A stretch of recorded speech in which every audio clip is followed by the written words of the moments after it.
Tonight on Ukraine Today. Day of mourning in Kyiv. At least 22 people were killed in yesterday's massive Russian strike, among them children. Battlefield update. Ukrainian defense forces hit an enemy radar system in Crimea and repelled a large Russian assault on the Siversk front. Trump under fire. Why did Portugal's president call his American colleague a Russian asset? War economy. Poland's budget to gain over $30 billion thanks to Ukrainian refugees. All this and more right now.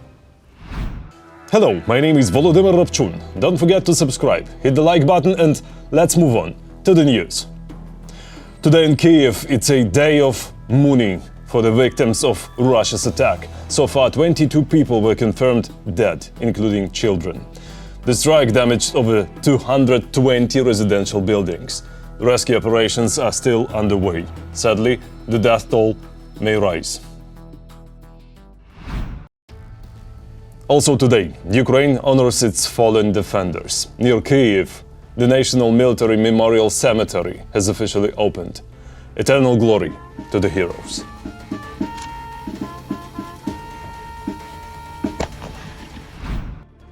A Zelensky-Putin meeting is clearly off the table. German Chancellor Friedrich Merz said this during talks with French President Emmanuel Macron. According to him, the massive strike on Kyiv makes any dialogue with the Russian dictator impossible. And I'd add, that could have been Putin's real goal. He clearly fears meeting with Zelensky and does everything to avoid such a summit.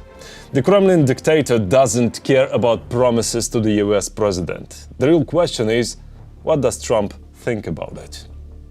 Here's how President Zelensky commented on the attack. Russia is now striking at everyone in the world who seeks peace. It's a strike on Ukraine, it's a strike on Europe, and it's also Russia's strike against President Trump and other global actors. In Washington, we heard that Putin is supposedly ready to end the war, ready for a meeting at the level of leaders, ready to resolve key issues. But instead, he chooses ballistic missiles over any real steps toward peace. He kills children just to avoid talking about when and how peace will come. The problem is that he is not afraid to strike even at those leaders to whom he makes promises. And this is not only about the President of the United States, it also concerns those countries that are still trading with Putin, such as China or India, other countries of Asia, Latin America. Meanwhile, Portuguese President Marcelo Rebelo de Sousa criticized his American colleague. He said Trump's attempts to settle Russia's war didn't help Ukraine. De Sousa also recalled Washington's threats to pressure Moscow that never materialized. The supreme leader of the world's largest superpower is objectively a Soviet or Russian asset. He functions as an asset. I'm not saying there is an alliance, and I'm not saying that there is an alliance based on friendship or economic, ideological or doctrinal complicity. I'm saying that, objectively speaking, the new American leadership has strategically favored the Russian Federation. Ukraine is fighting for freedom. Support independent Ukrainian journalism so we can keep telling the truth about Russia's war. Click the link in the description to become our sponsor. And this is the best moment to subscribe and like this video. And please, share it. Let as many people as possible see the truth. Thank you and glory to Ukraine. Ukrainian forces struck several targets in Russia's Oryol region. Locals reported powerful explosions. About 10 defense-related facilities are based there, legitimate military targets. Special forces of Ukraine's military intelligence attacked a Russian radar system in temporarily occupied Crimea. It was part of an S-400 complex. Here's the video. On the Siversk front, Ukrainian troops repelled a massive Russian assault. Recon drones recorded the battle. 4 enemy armored vehicles and about 30 invaders were eliminated. In just the past 24 hours, Russia lost at least 850 soldiers killed and wounded. Since the start of the full-scale invasion, that's already 1,080,480 troops. In the same period, Ukraine destroyed 4 Russian tanks, 6 armored vehicles, 61 artillery systems and dozens more pieces. of enemy equipment. And now to the money side of war. The European Union is considering, for the first time, using a mechanism of secondary sanctions against third countries, helping Moscow bypass restrictions. Here are the details. For the first time, the European Union may employ the mechanism of secondary sanctions against third countries that help Moscow circumvent existing restrictions. In other words, it's not the direct perpetrator of the operation who is punished, but rather those countries or companies that facilitate the circumvention of these sanctions. According to Bloomberg, EU foreign ministers will gather in Copenhagen as early as the end of this week. They are expected to discuss the application of the so-called anti-circumvention instrument, adopted in 2023, but which has not yet been enforced. When you impose sanctions, you absolutely need to have a large number of people monitoring their enforcement. That is why there is significant criticism of Trump's policies when he cuts funding for those US government agencies that are actually supposed to monitor compliance with sanctions. When this kind of oversight is lacking, their effectiveness is far from ideal. The restriction mechanism allows for the prohibition of the export, supply, or transfer of certain goods to countries that, according to Brussels, are helping Russia circumvent the sanctions regime. The discussions among EU leaders will essentially revolve around the main debate: whether to fully commit to following Trump's trajectory and in fact stay in his wake, or whether it is necessary to make it clear that the EU is an independent group. Here the question of the EU's agency arises. However, the irony is that while EU agency is generally beneficial for Ukraine, in this particular case, such agency is not advantageous for us. In fact, it would be beneficial for us if the US and the EU acted as a united front, putting pressure on everyone who helps Russia. In addition, the ministers intend to discuss the possibility of expanding restrictions against the Russian oil and gas and financial sectors, as well as additional measures regarding the import and export of Russian goods. However, the meeting will not address discussions of the next 19th package of sanctions against Russia. First of all, they will discuss mechanisms for this control and ways to strengthen that control. Secondly, they will discuss what Besson mentioned, taking certain steps together with the US. So this is not exactly a new package of sanctions, agreed. This is more of a response to the policy of the United States of America, specifically a psychological decision by the EU to say, we agree with you to jointly put pressure on Russia by raising tariffs on countries like China and India. Despite the sanctions and Russia's budget deficit, Putin continues to fund the war. Thus, by the end of the first half of 2025, Russia's military spending reached almost 8.5 trillion rubles. They produce weapons, they produce ammunition, but there is no added value for the economy. In other words, they just divert resources, that's all. So we've covered the first factor. So why are resources becoming even scarcer? The second significant factor is the persistently unfavorable price situation for oil and gas.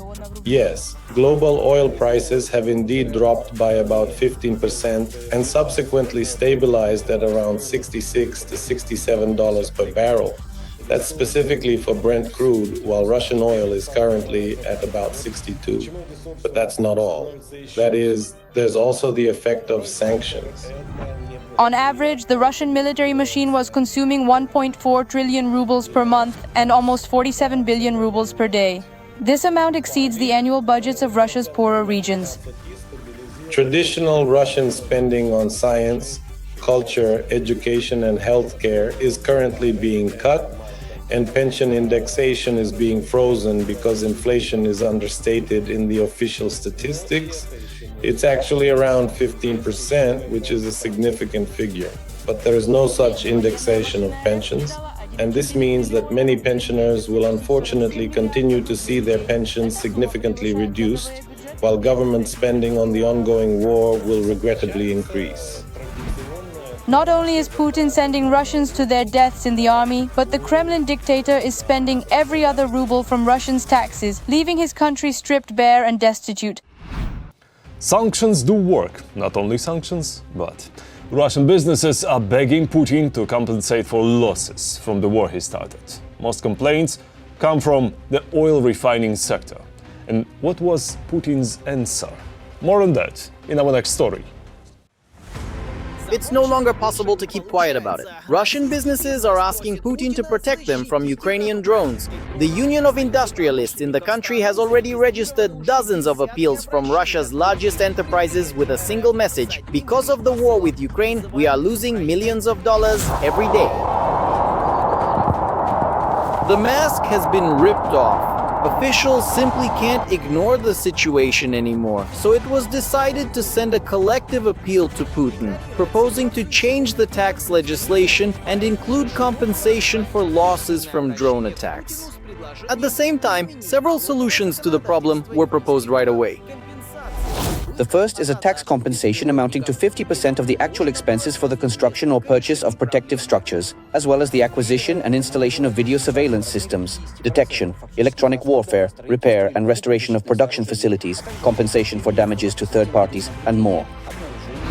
At the same time, the letter emphasizes that companies incur losses not only due to direct damage, but also because of lost income resulting from work stoppages. Therefore, the next proposal from Russia's top entrepreneurs is to deduct this amount from the taxes and excise duties they pay to the state budget, and in the case of prolonged downtime, to reduce these payments to zero altogether. It seems we are embarking on this familiar journey once more, repeating a process or situation we've encountered before. This marks another instance of the same occurrence unfolding.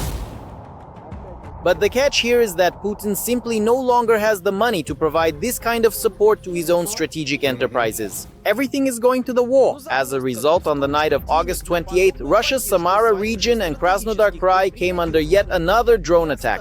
The strikes targeted the largest oil refineries, Afipsky and Kuibishevsky, which, by the way, had no proper protection against drones. Every day now, another refinery is being set on fire by drones, and here we are, sitting and wondering, should we defend ourselves or not? That's how it is with Russians, who don't just take a long time to get going, they take way too long. Meanwhile, on paper, everything is perfectly in order in the Russian leadership, as always. They understand the threat posed by enemy drones. Endless commissions are at work, measures are being taken. Most of those who were hit either had no protection at all or were given those so-called anti-drone rifles, which at best can protect you from a Mavic, yes, but nothing more. So basically, it's a police system. And what are you supposed to do against a gasoline-powered drone, right? Like some kind of beaver drone carrying, say, 15 or 20 kilos of explosives, right? It flies quite remarkably without utilizing any of those sophisticated communication systems that the rifles are specifically designed and intended to effectively counter. The result of such effective solutions was not long in coming.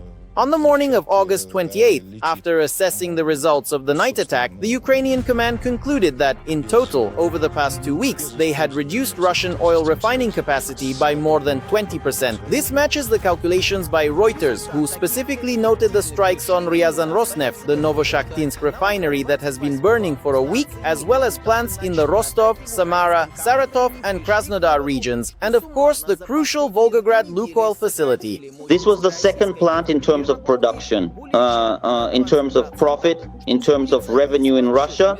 It is among the 6 largest refineries in the country, and the consequences there could be quite serious. In total, to put it in numbers, the losses to the Russian budget as of today amount to about 1,300,000 barrels of oil per day. Given the price, that's about $87.5 million in losses every day.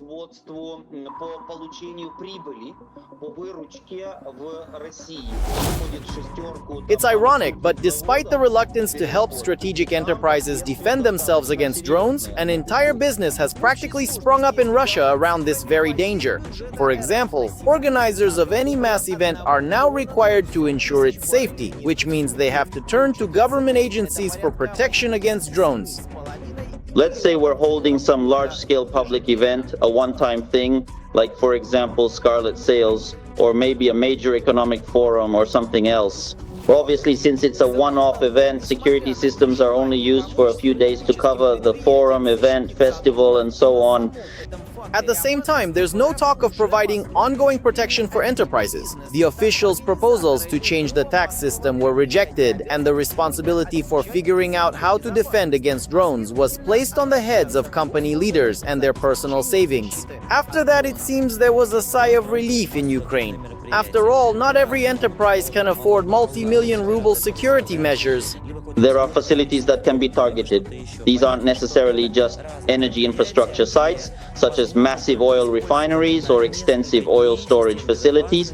They also comprehensively include various logistics infrastructure hubs, large-scale factories, critical military sites, operational airfields, and secure bases for diverse types of essential equipment.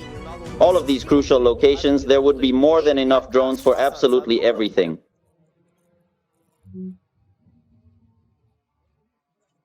It flies further. No, that is absolutely not going to happen. No way! Finally, Poland's budget gained over $30 billion thanks to Ukrainians temporarily living there. That's from a United Nations High Commissioner for Refugees and Deloitte report. Meanwhile, Warsaw is preparing to review its support policy for refugees. So, who benefits from driving a wedge between neighbors? Spoiler, the only winner is Putin's Russia. 1 out of every 10 businesses in Poland is Ukrainian, and 1 out of every 12 private entrepreneurs is Ukrainian. Ukrainians have become not only the largest group of refugees in Poland since World War II, but also a real driving force for the neighboring country's economy. According to calculations by Deloitte and the UN Refugee Agency in 2022, Poland's state budget revenues increased by 25 billion zlotys, in 2023 by 39 billion, and in 2024 by another 47 billion. In total, over 3 years of Ukrainians' presence, the Polish budget has been supplemented by more than 111 billion zlotys. That's more than $30 billion. Ukrainian refugees generate additional production and demand. This contributes to real GDP growth, which has a positive effect on the country's finances. Despite significant initial expenditures, the revenues from the activities of refugees fully offset these costs. And indeed, the balance of expenses and revenues is impressive. Social support for Ukrainians over 3 years amounted to only about 7.5 billion zlotys, just over $2 billion. An additional more than 9 billion zlotys, or $2.46 billion, was allocated to education, healthcare, and other services. In return, Ukrainians pay taxes and social contributions. And just through these payments, the budget received more than 51 billion zlotys, or $14 billion. Ukrainians are having a significant impact on the economy of neighboring Poland today. And if I'm not mistaken, in 2022 or 2023, or during that period, 22 to 23, Ukrainians registered about 40,000 legal entities in Poland. These are companies, private entrepreneurs, and so on. Can you imagine that? 40,000. That's why they are actively engaged in business activities. A huge number of Ukrainian enterprises have simply relocated. Many Ukrainians have invested money in Polish businesses, buying them out and becoming co-owners. Thanks to Ukrainians entering the Polish labor market in 2022, the country's economy grew by 1.5%. In 2023, growth reached 2.3%, and in 2024, it was already 2.7%. That's almost 98.7 billion zlotys of additional economic output, or about $26.9 billion. Economists predict that by 2030, the contribution of Ukrainians could grow to 3.2% of GDP. However, despite the obvious economic benefits, anti-Ukrainian slogans are becoming increasingly loud in Polish society. These slogans say, "This is not our war, fairy tales for children." For 3 years now, all military aid for Ukraine has been passing through Poland. We are also participating in this war with Russia. It's just much more convenient for us, because our residential neighborhoods aren't being bombed yet. We are merely a transit route for weapons and a refuge for refugees. It is Russian saboteurs who are setting fire to Polish markets, businesses, and warehouses. There have already been more than a dozen such arson attacks. Every Russian killed in Ukraine with a weapon in hand will no longer enter Polish territory. Every tank destroyed by Ukrainians, every drone taken down, every ship sunk will not attack Poland. We should thank them for this, and we truly do. With deportations, insults, and daily hatred. New laws reducing social support for refugees, farmers' protests against Ukrainian grain, hostile statements from some Polish politicians. We ourselves are putting ourselves under Russian boots with the help of our own politicians. A slippery slope, madness, absurdity, and rock bottom.